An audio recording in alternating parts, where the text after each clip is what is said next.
বাবা মারা কিন্তু সবসময় দেখা যাচ্ছে ছোটবেলায় কিছু কমন ডায়লগ দিত পড়াশোনার জন্য, তেমন কোনো ডায়লগ মনে আছে বাবা মার দেওয়া যেটা সবসময় আপনাকে দিত? সন্ধ্যার আজানের সাথে সাথে বাসায় আসবি, নাহলে কিন্তু তোর খবর আছে। এটা একটা ছিল সন্ধ্যার সময়, সন্ধ্যার মধ্যে সন্ধ্যার মধ্যে স্কুল থেকে আইসা এখনই তুই বাইরে যাবি খেলার জন্যে, হাত মুখ ধো, ভাত খা।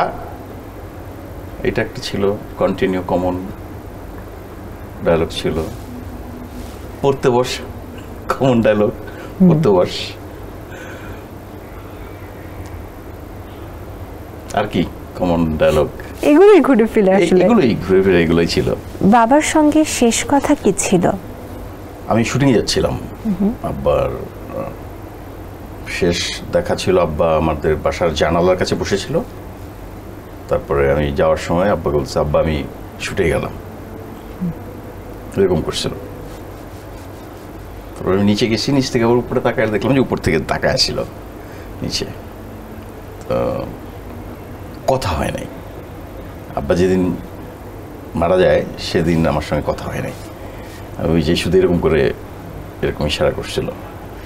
সুস্থ ছিল দিনের বেলা, রাতের বেলায় ব্রেন হ্যামারেজ হয়ে গেছিল আর কি সামহাউ। সো কথা আর হয় নাই আমার সঙ্গে। আর এর আগে লাস্ট কথা কি আমার মনে নেই ঠিক, তার আগের লাস্ট কথা কি ছিল মনে নেই, কিন্তু সেদিনের কথা মনে আছে আর কি, যে শুধু তাকিয়েছে আমার দিকে এবং এরকম করে ইশারা করছে।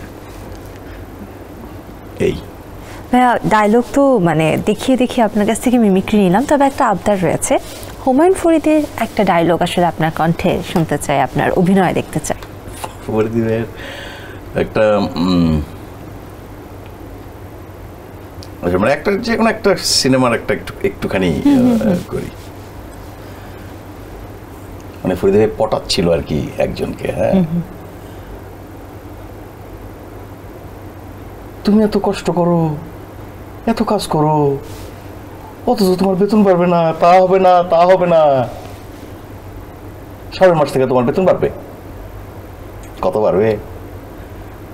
তুমি আমার যত খুশি করবা তত বাড়বে। সুন্দর হয়েছে, খুব সুন্দর হয়েছে।